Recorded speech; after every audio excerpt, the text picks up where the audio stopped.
Time now for 1 full hour of nitro-fueled NHRA talk.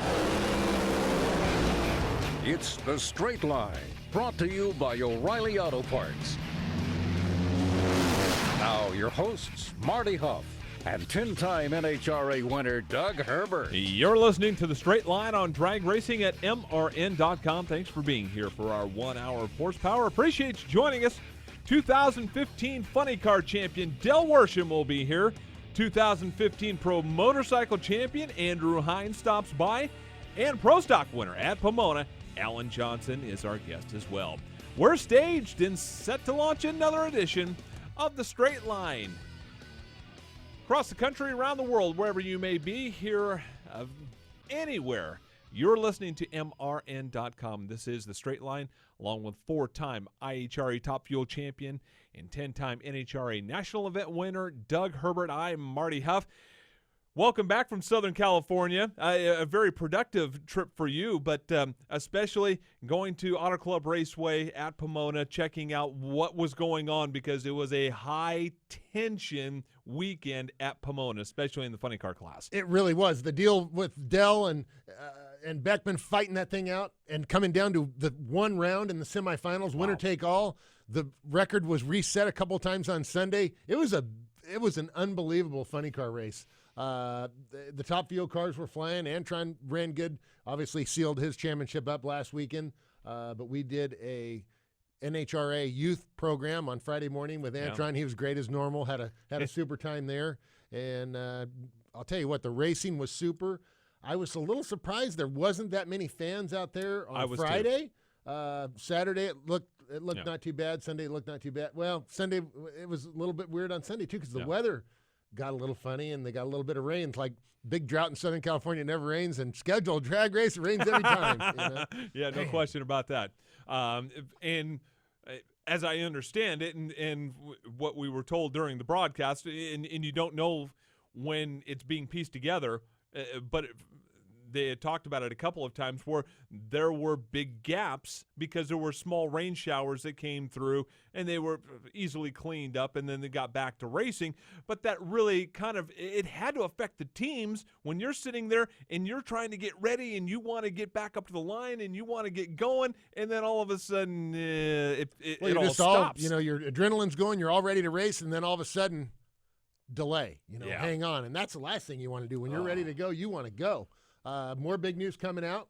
You and I were talking about earlier with the NHRA TV schedule on Fox. 17 races live, 4 races on the big network. Right. Man, I think that's a big news deal really for NHRA. No question about it. And one of the big topics of discussion over the last couple of years with NHRA fans has been the TV coverage. And today, TV is king.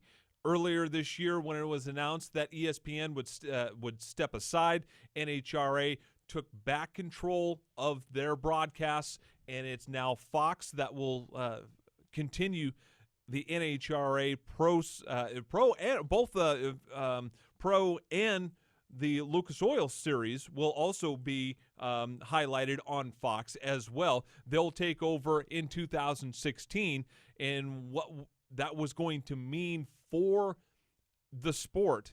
And when Fox came out and said, hey, we're doing 16, at that point it was 16 broadcasts of live Sunday coverage at some particular point. And we still don't know all the details, but live coverage on Sunday, so everybody is on board, everybody's even across the board, it knows exactly what happens. Right. You and I have talked about it before. You can go on social media. You can go on, NHRA.com, whatever, and find out results. Right. And if you can do that quicker than you can watch it on TV, I'm guilty as anyone. I go online and find out results. But if it's live on TV, that's a different deal. Yeah. Watch it live, see it live. I think that it's going to be a banner year. The NHRA has taken the broadcast in-house, so, there might be a little bit of growing pains there. I know some guys that they have coming over there. I know they got Rick Miner from Speed Channel that's done a lot of stuff. He's going to be over there. And then, of course, they got Ken Adelson and the new guys that they brought in that are actually at the NHRA. and they're going to have their own production deal in Glendora and also in Indy. So they're really ramping it up. They're putting some pretty good investment into the TV shows and the quality and the broadcasts and so forth.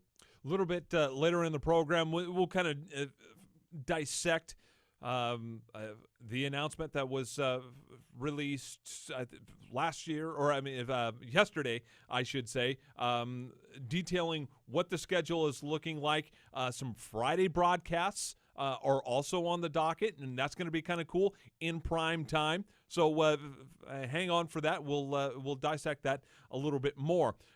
Coming up on the program, we'll also have Andrew Hines, 5-time Pro Stock motorcycle champion, 32 years old. I mean, just an unbelievable performance by that team, the Harley-Davidson team, over the weekend. Andrew wins the championship. Eddie Krawick wins the race. They kind of seal everything off, and just an amazing performance by those guys. Absolutely. Great job by the whole Vance and Hines team. Went by there and saw Byron Hines, said hi to him a little bit. Wanted to catch up with Terry Vance, as I'm a fan of Terry Vance and the whole team. They're just neat guys. So, boy, I'll tell you what, finished 1 and 2 in points, won the race, won the championship. Pretty tough to beat Vance and Hines in the motorcycles, I can tell you that. Really looking forward to having Del Worsham on the show here. Man, what a drama-filled, we were talking about it, but what a drama-filled, pressure-packed, but just all the emotion that went into that. I mean, Scott Coletta's name is on the card. Yeah. That's Scott's car. Dell's driving it. Yeah. But, man, what a team and what a streak they put together going into the Countdown this year. Great job. Can't wait to talk to him about that.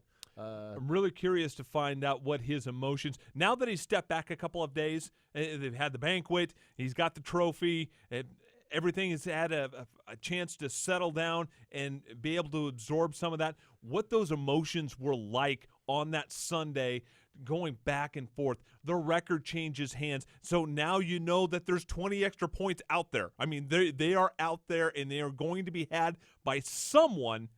Was it going to be him? Would that change the championship landscape? I'm really curious to find out what his thoughts are about all of that. Well, 3 cars came down to having record runs, was between Caps and then Beckman and Worsham. Worsham. All 3 of them had record potential runs. So what a deal. And then also Alan Johnson coming in, won Pomona. Great performance out there at Pomona. Wow. I mean, he was on the tree. He was 2 rounds on a hole shot. You don't beat Eric Enders on a hole shot very often. No. We talked about that. Yeah. He got her.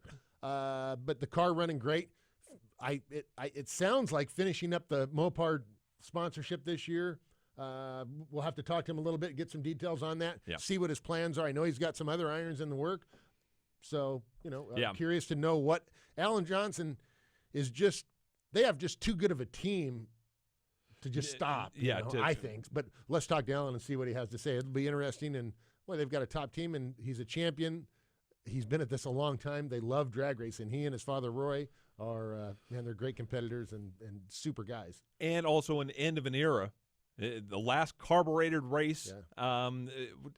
I'll be kind of curious to get his thoughts about ending this and what 2016 not only looks like for him, but the entire division, the entire category as a whole, and just kind of get his perspective from a guy that's been doing this a long time, because there are a lot of questions. There's probably more questions than answers right now going into the 2016 season in the Pro Stock class. Well, and Pro Stock's already expensive, and then all of a sudden we're getting into this thing where now it's new R&D, fuel injection, hoods.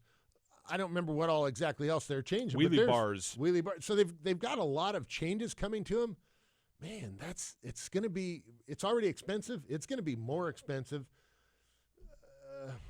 for a class that is really, I don't know if struggling is right word. They had a lot of Pro Stock cars at Pomona. It seemed like they had over 20 of them, which is good for the Pro Stock car class. But, man, it's just hard. It's going to be hard to get that technology, to spend the money, and to, more R&D going forward. It's not going to be figured out right off the bat.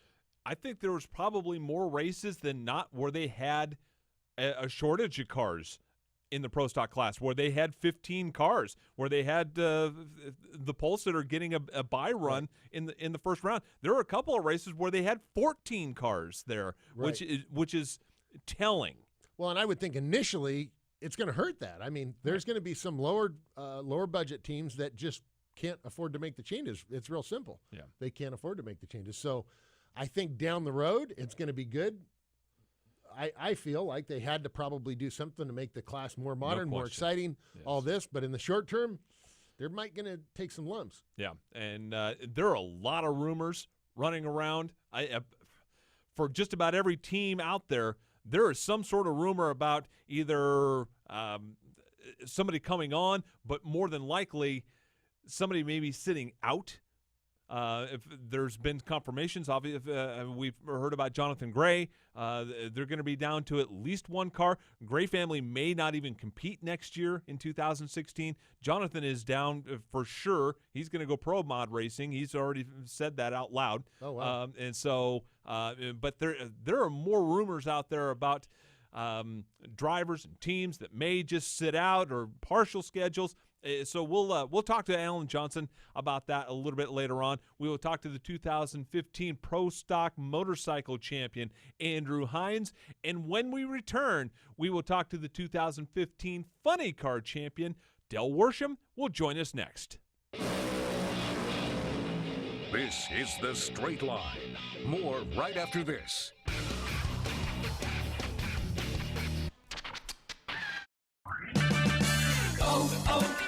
O'Reilly. For a limited time, pick up 2 bottles of Lucas Fuel Injector Cleaner and get 1 free at O'Reilly Auto Parts. Clean and lubricate your fuel system while increasing miles per gallon and protecting the life of your vehicle with Lucas Fuel Injector Cleaner. Buy 2, get 1 free at O'Reilly Auto Parts. Better parts, better prices every day. Limits apply. See store for details. O'Reilly Auto Parts. Joey Chestnut is an 8-time and reigning Nathan's Original Hot Dog eating champion. This is Fast Food at MRN.com. Being the 8-time champ, are you competing against yourself? Right now, my biggest competitor is myself. My biggest enemy is getting complacent. I know I can beat anybody. And then the day of the contest, I am watching other people during the contest. I'm watching. I'm aware of what they're doing. I'm trying to find my rhythm, control my breathing, eat the hot dog. I should be able to blow away the competition. Fast Food, Thursday at noon Eastern at MRN.com. It's The Straight Line, brought to you by O'Reilly Auto Parts. Now here's Marty Hough and Doug Herbert. Thanks for being here on a Wednesday afternoon. It is The Straight Line on MRN.com, and we are pleased and honored to have the driver of the Scott Coletta DHL Toyota Funny Car, winner at the finals in Auto Club Raceway in Pomona in 2015, Funny Car Champion, Del Worsham on the telephone line with us right now. Del, congratulations on a fantastic season in the 2015 championship. Thank you guys very much. It was a heck of a run and a heck of a season, and I couldn't be more honored. Del, you guys just ramped it up. The car has been running good all year, but man, it seemed like when that countdown came on, you guys just turned the wick up. It was unbelievable. Yeah, I agree. It was timing. It's everything's timing, and for the whole entire season and getting it all worked out, it seemed like it just came together. Actually, it did come together exactly the perfect time. Well, did you guys have such a strong team with, of course, yourself over there, been running the funny cars for, oh gosh, as long as I can remember, as long as I've been around, with Jimmo, Nicky, just the team over there, man. You guys got a deep bench, and for that to come around, what does it mean to win that championship? And I think it's really an honor to, obviously you being the champion, but also Scott Coletta and Connie and that whole team has just got to feel so good. I was over there on Saturday, and man, it was really a lot of focus. Yeah, no, it definitely was, and to win it for Connie and Scott, as long as they've been doing it, and like I said, for all the sacrifices this team has gone through to get to this point, I'm sure it's not total closure, but hopefully you can kind of do some healing, and everybody remembers why we're doing this. It was for Scott to go out and pull off something that you've been trying to do for 25 years. It was definitely amazing. Sunday came down to you, Jack, and really Ron Capps with record runs. Everybody knew that there was a possibility of a backup or that everybody had run a back up to a national record, and it was just the one that was going to get there first. What were your thoughts going into Sunday, knowing also that 20 points was out there, and that could be the difference in the championship? Yeah, it was nerve-wracking. I'm not going to lie. I was up there, and I was definitely nervous a couple of those runs. First round when Jack won his round and then he set the record, he had gained 40 points, and we only had a 36-point lead. So had we gone out first round, we would have been out of the championship, and he would have most likely been the champion. So I was pretty nervous. My left foot on the clutch, for whatever reason, it was just wobbling and shaking, just like a little kid. And I remember trying to stage, thinking, man, I just want to take my foot off the clutch and go. Enough build up. It's time to race. Man, hey, question real quick, Del. Does Cullen and Corey, do they come out to the races and hang out? I know I've seen Cullen out there a little bit, and maybe both the boys out there a little bit. Yeah. From time to time, they come out. Cullen comes out more in the summertime with us, yep. And Corey, he's back in Michigan, and they actually had like a family hunting trip this weekend with their grandpa with Connie. So none of them are at the races this weekend, but they were keeping track of us, and they knew what was going on. Del, how about the exclusive club you're in now? Kenny Bernstein, Gary Selsey, and you winning championships in Top Fuel and Funny Car. That's a pretty exclusive couple bunch there, That is, yeah. It really hasn't really sunk in yet, Doug. I've been working even after the final round. We all were celebrating, had our fun. It came out Monday morning, and I went out on my dad's car, and I was trying to help get ready to go for this weekend, and the award ceremony, and then we worked yesterday, and now we're up in Bakersfield. So I really haven't stopped long enough to let everything set in, but it's starting to, and I definitely know those two guys are amazing racers, and they're some of the best, the best that there's ever been. So to even get mentioned with them is pretty cool. Your first championship obviously is an unbelievable feat when you were able to win the Top Fuel Championship with Alan Abbey Racing and Alan Johnson. But most of your career has been in the funny car class. Any more significance to winning the funny car championship as opposed to the Top Fuel Championship? I don't know if I would say significance, but it was definitely different. The Top Fuel Championship, even though we were a new Top Fuel team, Alan Johnson has so many championships and so many wins. I'm not going to say it was expected, but it wasn't really that surprising when we won as a team over there. And we got behind and almost lost that one, yeah. and had to do very similar to what happened this year, and come down to near the last run. But the Funny Car Championship over here at Coletta's, working with Nikki and Jono and Jimmo and Connie and Tommy D and all the teams, we kind of built this one from the ground up, and it wasn't, it really wasn't already a championship team. A couple guys have won championships 20 years ago, but it was just basically just scraping in the top 10, and we kind of built it into this team that was able to win the championship. Well, and I remember back in 1992 when you and your dad won the iTray Funny Car Championship. So that Funny Car Championship came kind of early, and then you just had a little bit of time in between to grab the second one. Yeah, what's 23 years, right? Exactly. It was just getting warmed up. Yeah.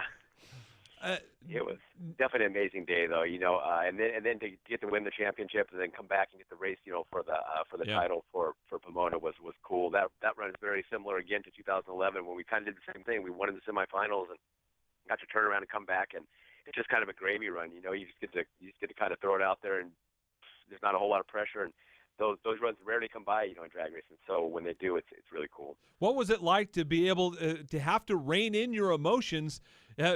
You just got a $500,000 check. You put on the coat. You get the big medallion. You get the huge trophy. You do the victory lap there on the return road. You get to do all of that stuff.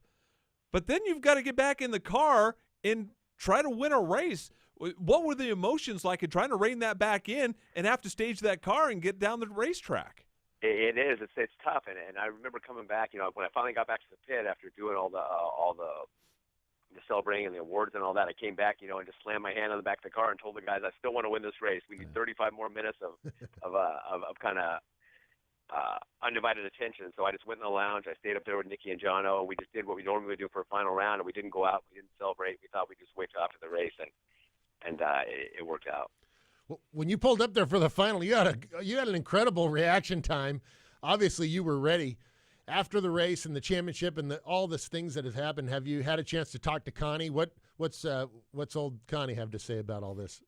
I did speak to him, yes, and he called me up, and he was very excited, and he told me Scott would definitely be proud, and I appreciated that. So he was excited. He was, I only spoke to him for a few minutes on the way to the award ceremony, but he was proud of us. Yeah, that's good. And your dad was there. He was there on the starting line after that semifinal win, the one that got you the championship. Grease on his face. Obviously, he'd been working as hard as anyone out there. Tears rolling down his cheeks. That was a really cool moment when the cameras got down there on your dad as well. I'm sure that you had an opportunity to share a moment with him as well, and that had to be really cool.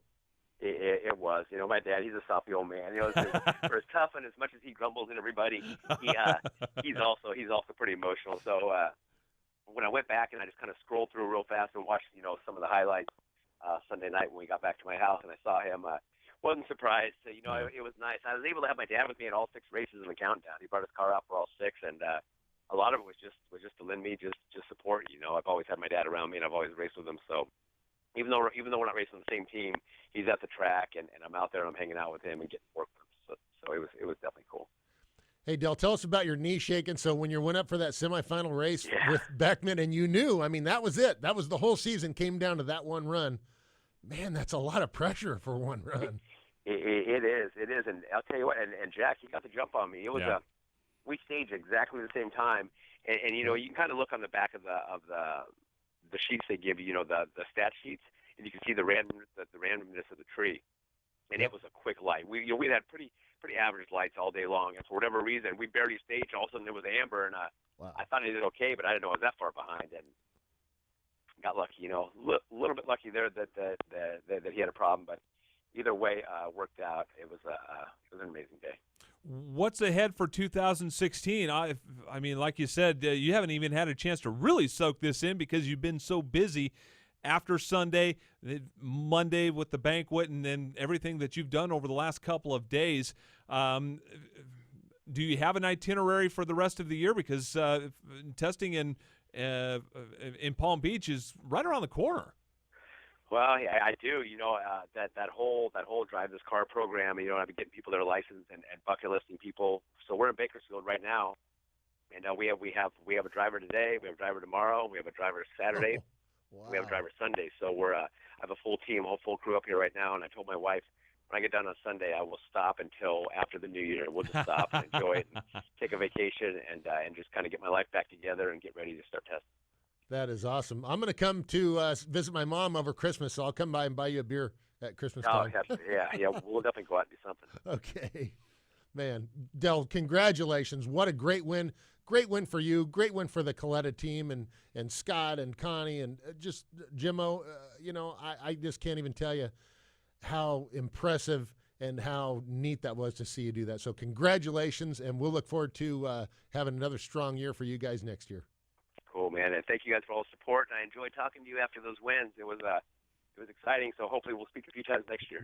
Absolutely, the 2015 Funny Car champion Del Worsham joining us here on the Straight Line. And when we come back, we'll talk to another 2015, his 5th, an unbelievable performance for Andrew Hines, and he joins us next. You're listening to The Straight Line. More right after this.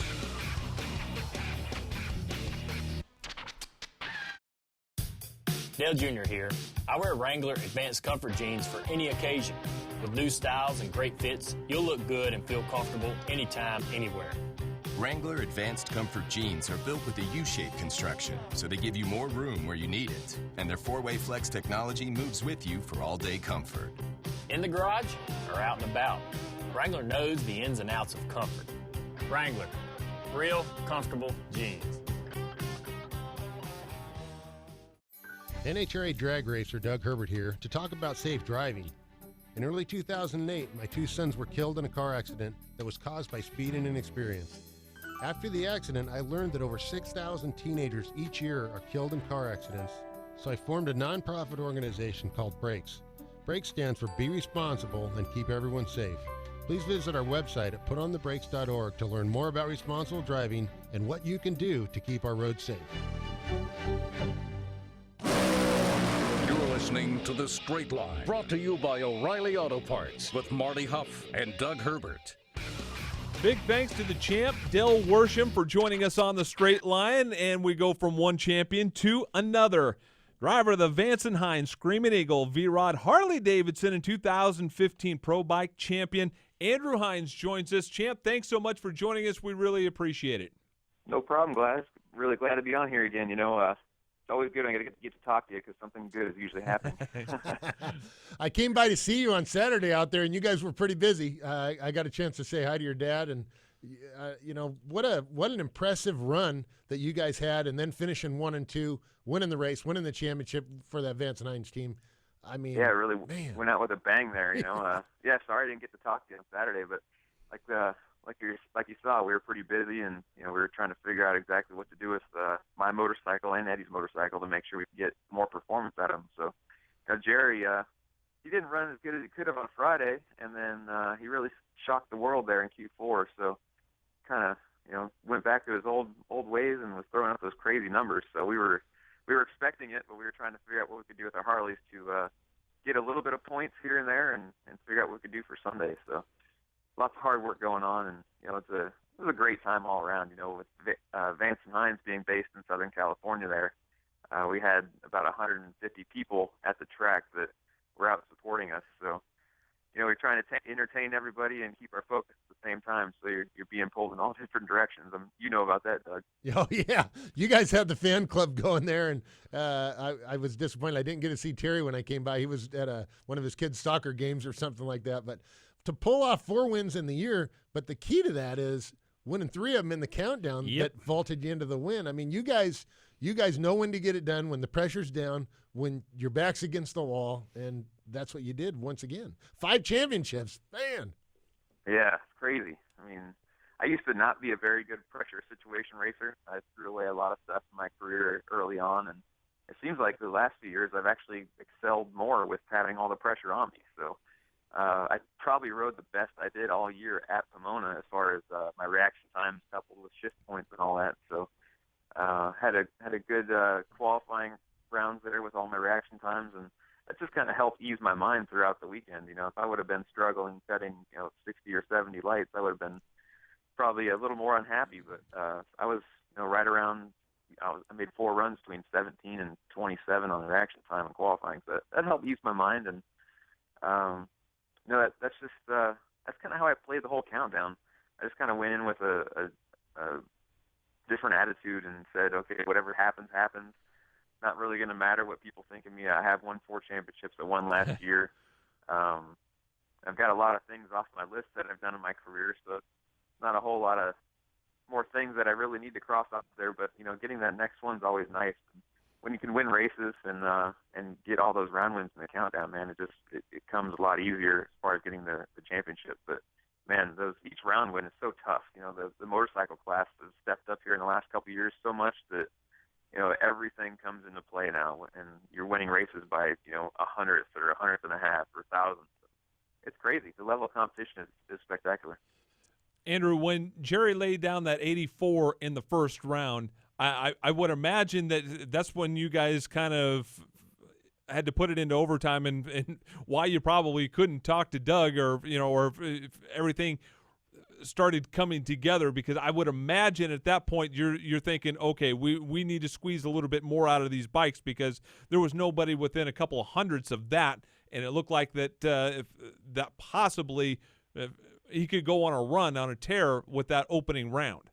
Yeah, he laid one down there, and he ran really good speed for the round. And the thing with that was we had a pretty stout headwind there on Sunday, so that just it takes all the mile an hour out of the motorcycles, and he was still able to find a pretty good amount of it. So when I got down at the end of the track, Eddie had already gone down the track a couple pairs ahead of me, and I got down there. I'm like, man, these things need some gear on them. We got to rev them up, because they just weren't pulling through the middle of the track. And right now our transmissions, it's a little messed up on the ratios we have to work with. So we're kind of over revving it at the finish line, but it's not pulling through the middle. So we gotta address that this winter and get some different gear ratios in our shop. And so for second round, what we did was we threw a one tooth on the rear sprocket to make it rev, which is your final drive ratio. So it revs up in each gear. Unfortunately, we're really wringing their neck there at the finish line. They weren't putting up the big speeds like we could have, but they were getting eighth mile a lot better, and that's what was able to change us going from first round to second round. I picked up from a 90 to an 87. Right. And then, at the end of the day there, Eddie was able to run 84, so worked out well. And, second round, just put a decent tune-up in Eddie's bike, luckily, and, man, that was pretty crazy seeing that outcome there with Jerry in the second in the left lane. Hey, Andrew, tell us, with really at Vance and Hines, you guys have a dynasty going here with Pro Stock Motorcycle, with you winning, your brother winning, your dad winning, Terry winning, Eddie winning. Does it ever get old? I mean, you guys have been in the winner's circle so much, you got to go, well, do you expect that when you go to the races? I think in some ways that you must, but how does it feel to be in the position of success and just really domination for decades? I remember watching Terry race at Orange County when I was a little kid, and you guys are still after it and still at the top of the heap. It doesn't get old, I'll tell you that. Yeah. Drag racing, it puts you in check, and we had that this season. You guys saw we struggled in the middle of the season, like Chicago and Norwalk, Englishtown. We were qualifying in the back half of the field, and that's what we had to dig deep. That's something our team did. We were struggling. We were all down in the dumps. We were trying to figure out what the heck was going on. We knew we had horsepower. We just couldn't get it to the track, and it was frustrating. We had times where we'd qualify decent. I think maybe even Chicago when we were running bad. I still qualified second, but I go out first round. I win first round. I run kind of right with everybody on the laps times, and we lose 900ths of a second both bikes the next round, and we were trying to figure out what we could attribute that to, and that's what makes drag racing. It humbles you. You can go out there and you can win one week and you can struggle the next. And we figured out what we were doing wrong in our fuel injection, and changed the engine dynamics a little bit with the cams and compression, and got a little better for the middle of the season. And we tested in Martin, Michigan, and got back to our winning ways. And all our guys busted their butts to work the extra late hours that we were asking them to work. And that's what makes the winning so special, is the guys, they really put forth the effort, and they're taking time and sacrificing that from their families to go out there and help Eddie and I get to the winner's circle, because when we go to the track, we want to win. That's what we look forward to the most, obviously. And we can put Harley Davidson, or we have put Harley Davidson in the winner's circle 75 times now since 2004. So wow. It's quite an accomplishment. I mean, I've been there for every one of them. I got the first one in 2004, and we've been on a hell of a ride here for almost 15 years. So, pretty good deal. Andrew, when NHRA changed the rules in Pro Stock Motorcycle, you guys basically had to start over almost from scratch, and had problems. I think you won one race all year that year. Did that kind of put things in perspective for you guys? Because now, obviously, you're on top again and have been over the last 2 years. But that one spell, that 1 year where you had to come back from the rule change, did that kind of put things in a little bit different perspective for you guys? It did. It made us. I think it made us better.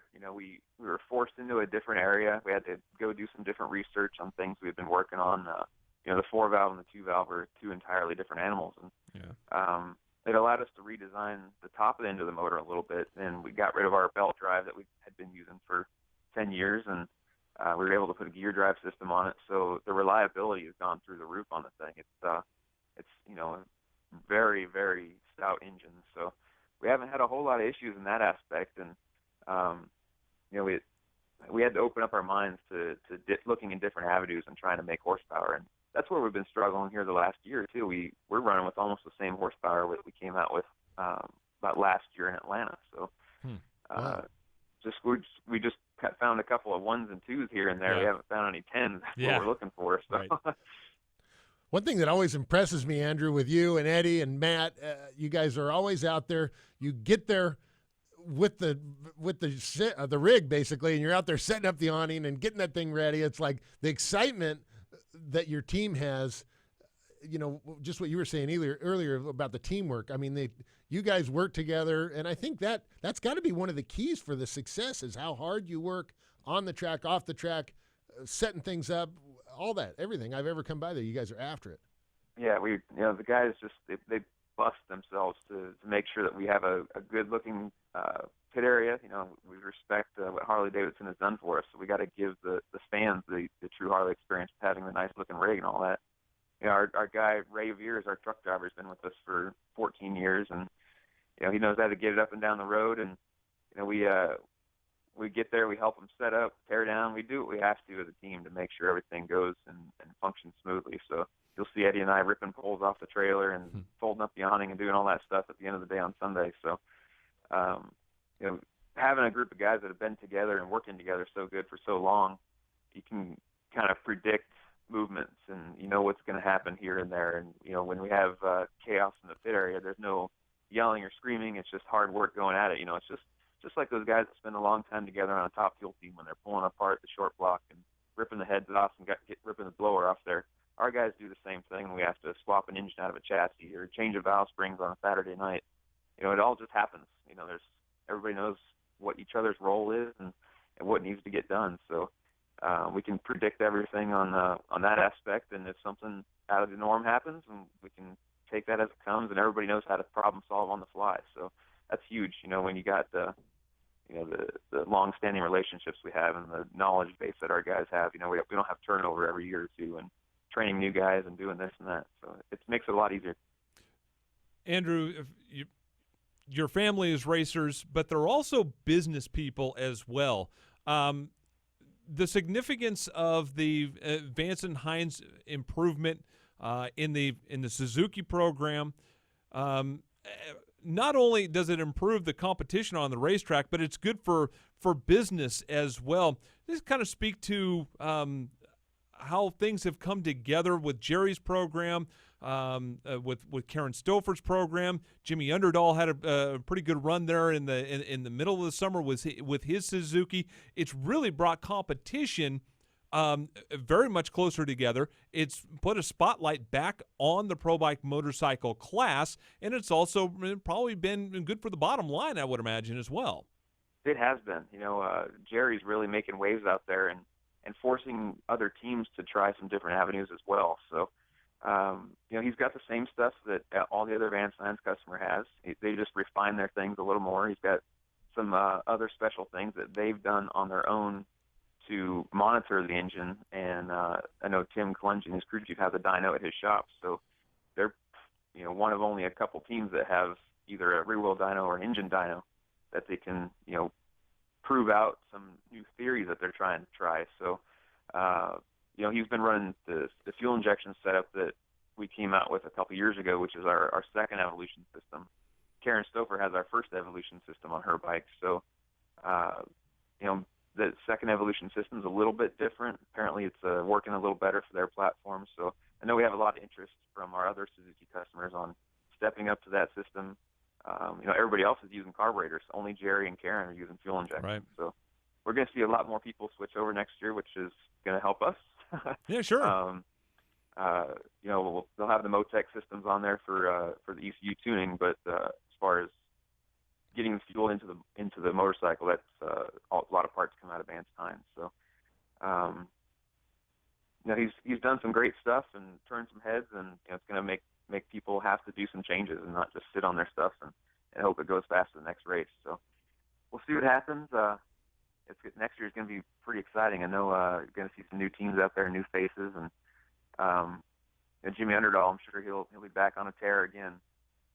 The bike that he started on at the beginning of this season, it's a Vance Hines chassis.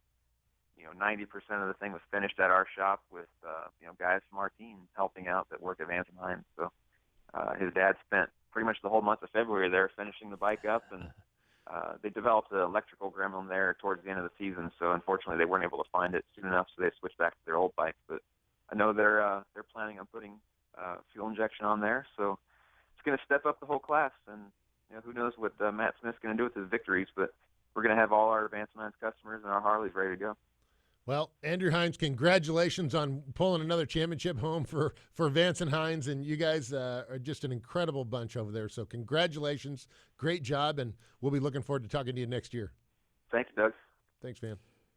The 2015 Pro Stock Motorcycle champion, Andrew Hines, joining us on the Straight Line. And when we return, we will talk to the Pro Stock winner at Pomona, Alan Johnson, will be here next. This is the Straight Line. More right after this.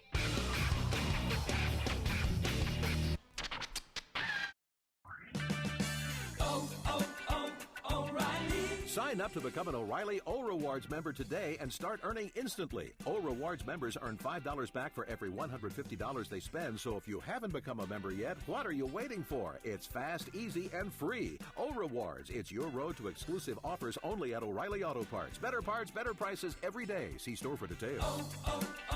O'Reilly Auto Parts. The road to victory lane isn't just for drivers anymore. Introducing the official daily fantasy game of NASCAR at DraftKings.com, America's favorite daily fantasy sports site. Just pick a team of 5 drivers and stay under the salary cap. Outscore your opponents and win. Hurry to DraftKings.com now and use promo code COAST to play for free. You could win part of the $1 billion in prizes being awarded this year. Enter COAST to play for free now at DraftKings.com. That's DraftKings.com. It's the Straight Line. Brought to you by O'Reilly Auto Parts. Here's more with Marty Hough and Doug Herbert. Big thanks to Andrew Hines and Del Worsham for joining us on the Straight Line. And right now, joined by the winner of the finals at Auto Club Raceway Pomona, in the final Pro Stock event of the carburetor era in 2012, Pro Stock champion Alan Johnson joins us. AJ, congratulations on a super win this weekend, and thanks for being here. Hey guys, thanks for having me on. Been a while, but always love coming on and talking to you guys. Alan, what a great win to come home and bring home that last win for the carbureted era, I guess you'd call it. What does that mean, and how are things going to change going forward, do you think, after bringing home that? I guess it's a monumental win. Yeah. Yeah, I think the first race was back in 70 or thereabouts, and they said it was between a Camaro and Ronnie Socks and Grumpy, and the Camaro won that one. So this time it was between a Camaro and the Hemi won it. So we're even after about 50 years worth.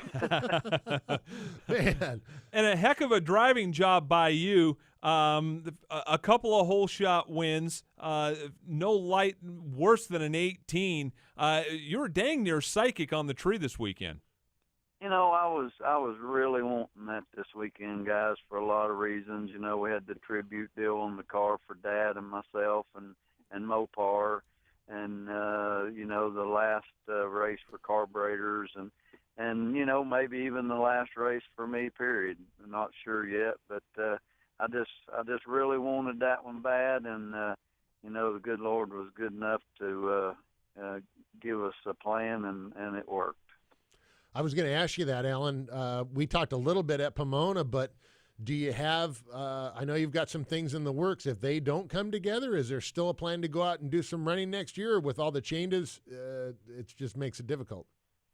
Well, we're working. I was just over to race shop just left, and they've got our first fuel injection manifold on top of the motor, seeing if it'll fit under the hood, and getting ready to run it on the dyno. So we're going forward like we're going to, but if the sponsorship doesn't come through, we've ended on a good note, and we'll probably hang it up. But wow. Got my finger on a decent sponsor. If it comes through, it'll be the best deal I've ever had.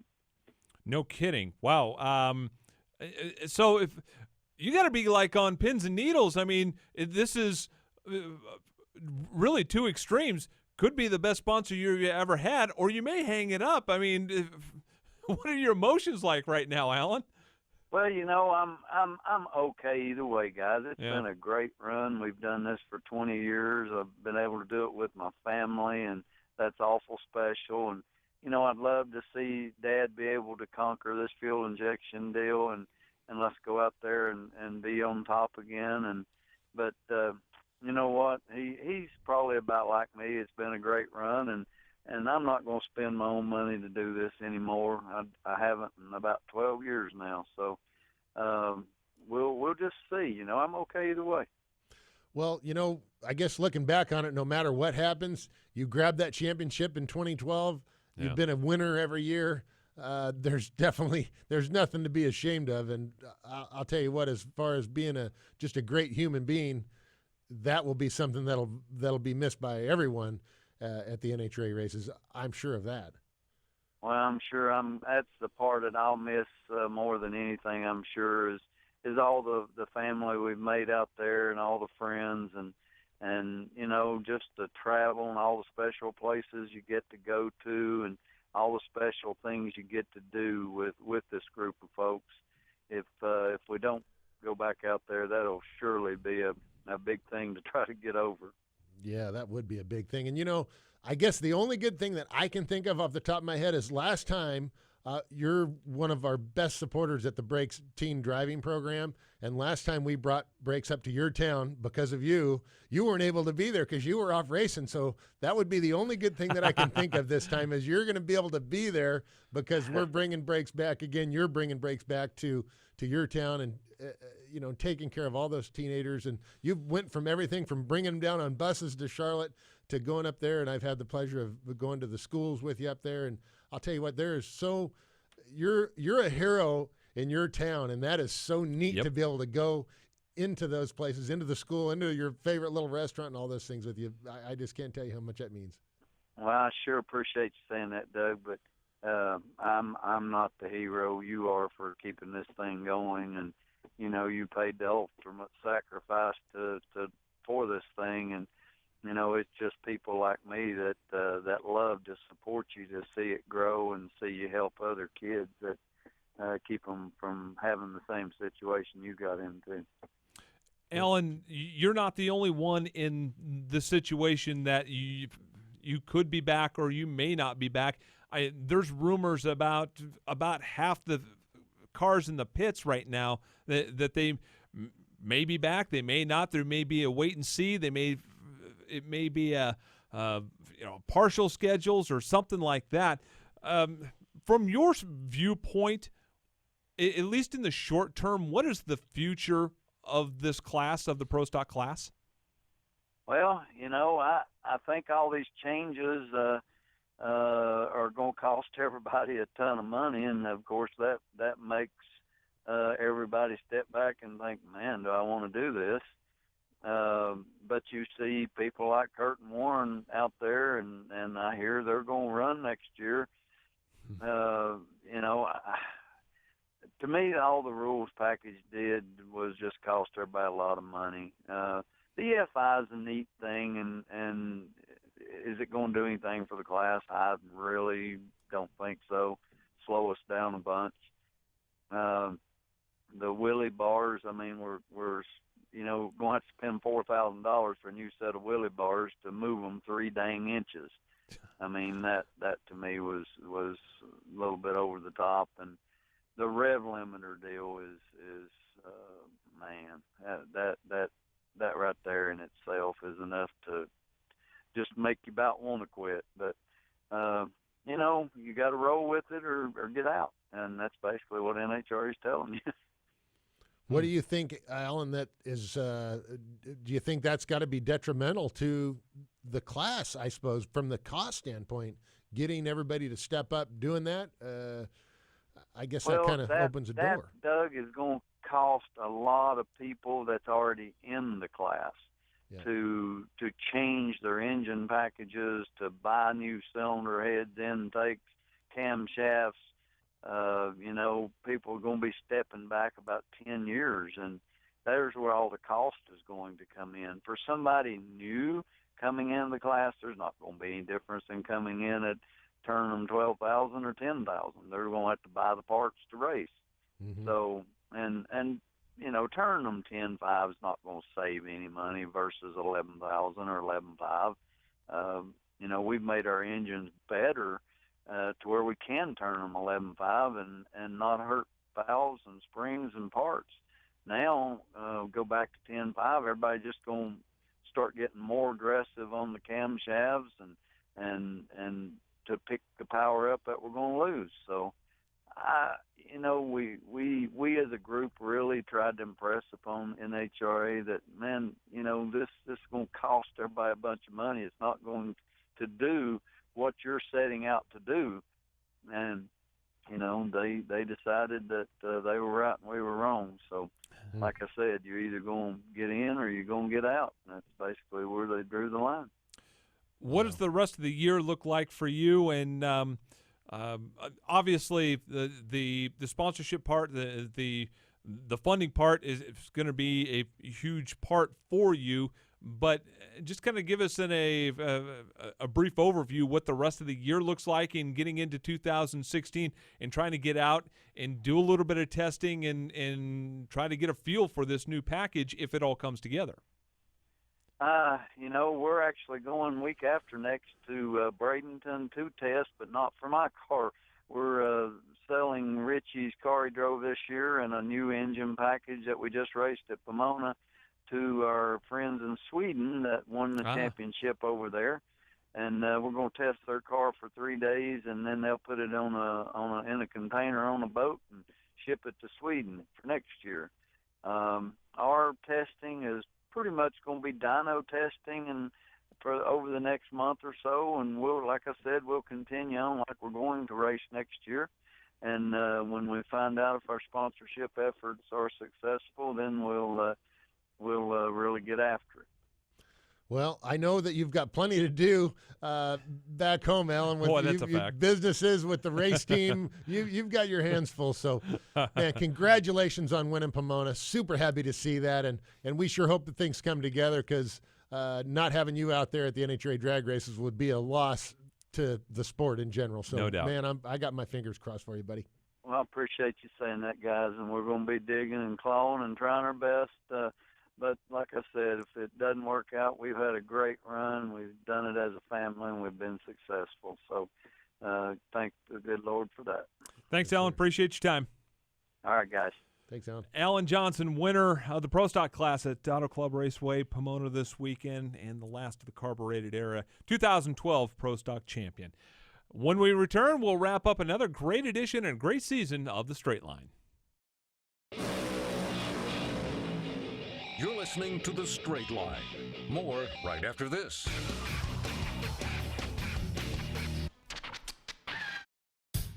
Dale Jr. here. I wear Wrangler Advanced Comfort jeans for any occasion. With new styles and great fits, you'll look good and feel comfortable anytime, anywhere. Wrangler Advanced Comfort jeans are built with a U-shaped construction, so they give you more room where you need it. And their 4-way flex technology moves with you for all-day comfort. In the garage or out and about, Wrangler knows the ins and outs of comfort. Wrangler, real comfortable jeans.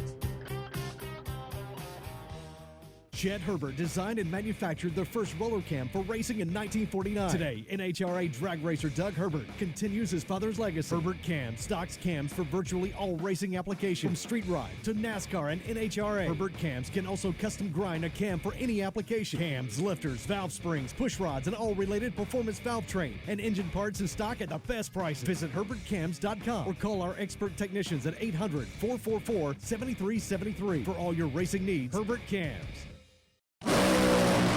It's The Straight Line, brought to you by O'Reilly Auto Parts. Now here's Marty Hough and Doug Herbert. Big thanks to Alan Johnson for joining us on The Straight Line.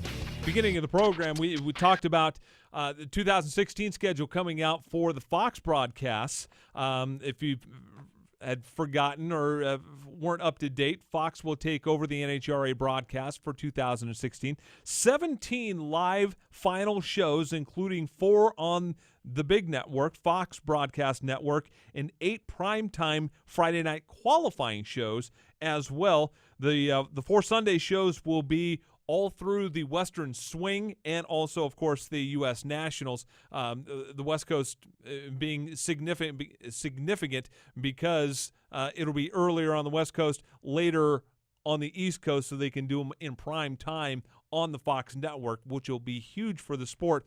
but 17 live Sunday shows, Doug. I mean, we talked about the changes this year in NHRA, which have been massive.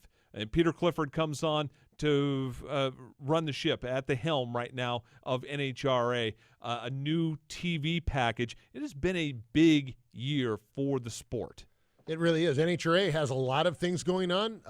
Mimi and I had a good meeting with Peter Clifford at Pomona, and he was sharing a little bit of their vision to us. We work with the NHRA and the NHRA Museum a lot, putting on our brakes programs. We do brakes programs at Pomona, Gainesville.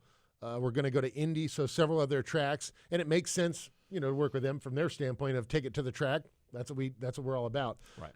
But just getting back to that, I think they have a good direction, and they see that, what's that old definition of insanity thing? Doing the same thing and expecting different results is never gonna work. So it is neat that they're doing something different, trying something different. I think that I got to say I'm excited about it. And the fact of the matter is, over the last several years, the cost of racing these cars, just as Ellen Johnson was telling us in the Pro Stock cars, it's the same thing in the fuel cars. Turning the cars around faster, it takes more crew guys, it takes more parts, it takes more money to do that. So you've got to raise the value of the sponsorships up so that you can go out there and get the sponsorships for the amount of money that they need to be to keep all the cars out there. There again, that's why, the fields are short at points in this year, because if you're given a value, say if it's a $3 million value for a top fuel sponsorship, and it costs $4 or $5 million to run the year, well, guess what? Who's going to come up with a couple $1 million in between? Yeah. I mean, that's when you come down to, maybe Connie Coletta decides that he wants to do it because it's fun. But at the end of the day, it's fun when you're not spending, millions of dollars of your own money. So I think that the NHRA is doing a great thing by making some changes to try and make the sport more recognizable. I mean, X Games are huge, right? Well, Top Fuel Drag Racing, I mean, that's the original X Game, really. Look back at Big Daddy and these guys that started back in the day and bringing that Battle of the Sexes on NBC, ABC, Wide World of Sports with Shirley and Big Daddy and, all these things. It's so cool and promoted in the right way. It'd be nice to bring it back into that premier league, like I think it is. But, back with NASCAR, I know when I moved here to Charlotte 25 years ago, Top Fuel Racing and NASCAR were, we were pretty close on the same level. Well, guess what? Those guys took off. I mean, they're in a different universe now. Yeah. So hopefully NHRA can make up a little bit of that ground. And and one of the big reasons why NASCAR has taken off was TV coverage, and it's been a monumental help to their sport to be live, direct, and know exactly what's happening on the track as it's happening, and that's going to happen for the most part next year in 2016. And the most important probably is going to be the live coverage. Sunday finals will be showcased on each of the 6 NHRA Mellow Yellow countdown to the championship races as well. So that's the premiere right there, is the countdown, and all of those will be. So now we just need to get some excitement like Bobby, Donnie Ellis, and Kel Yarborough, big brawl going, and that'll get some excitement. So maybe I need to get back out there. Yeah, exactly. And we may have to talk to Force about that. Big thanks to everyone involved in a super year of the Straight Line. So for Doug Herbert, for Daryl, I'm Marty. We will talk to you next year on the Straight Line. You've been listening to The Straight Line, brought to you by O'Reilly Auto Parts. Tune in next Wednesday at noon for more NHRA talk. The Straight Line is also available on demand in the MRN.com Media Center or download from iTunes or Stitcher. The Straight Line is a production of the Motor Racing Network. All rights reserved.